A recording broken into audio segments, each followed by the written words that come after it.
Hello, my name is Astrid Thomaser. I'm a product designer by training and work as a researcher and strategist. I focus my work on understanding people, uncover their unmet and latent needs and design solutions for them. I used to be with IDEO, where I designed consumer experiences for O2, EDF, Ravensburger and Novartis. Now I'm running my independent practice and teaching human-centered design to students at Macromedia and to clients from a range of industries. Today I have the honor to introduce to you human-centered design.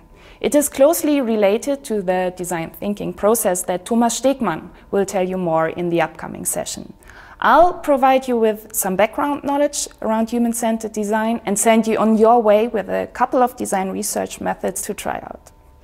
So human-centered design is about leaving the office, going out and getting inspired by people. And true to the values of human-centered design, as a researcher, I went out and asked my designer friends and colleagues what their personal definition of human-centered design is. It's as simple as creating things that have meaning, that make a difference, and make people's lives better than before. If that doesn't happen, if it's just for the sake of profit or whatever other reason, that is not human-centered design. So for me, that is the essence of it.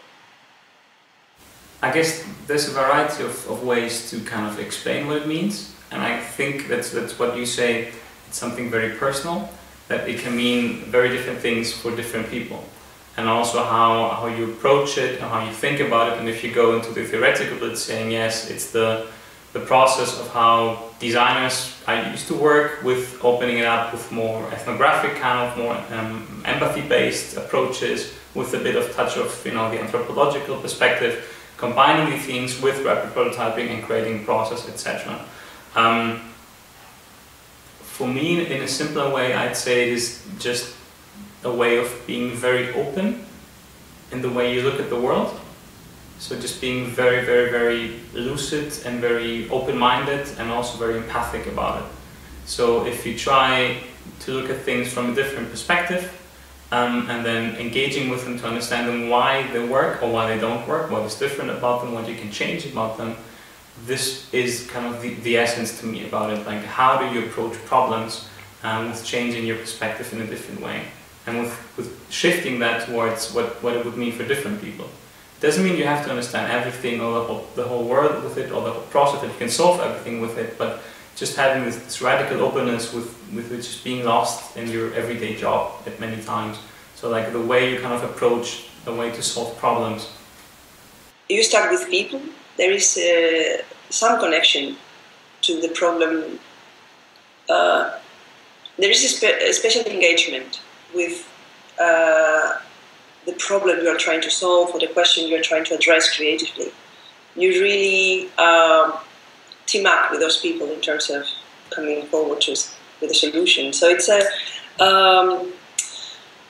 it's comforting in a way, and again, it's meaningful and non-trivial, and I don't know, real. And also, as creative, it's a good thing to look outside of your own person. So it's humbling also in a way. Sometimes you come up with super fancy things, and then you go back to people and get it out, not just users or stakeholders, but also your own team. And even in explaining it, you realize it doesn't make sense, and it's humbling, and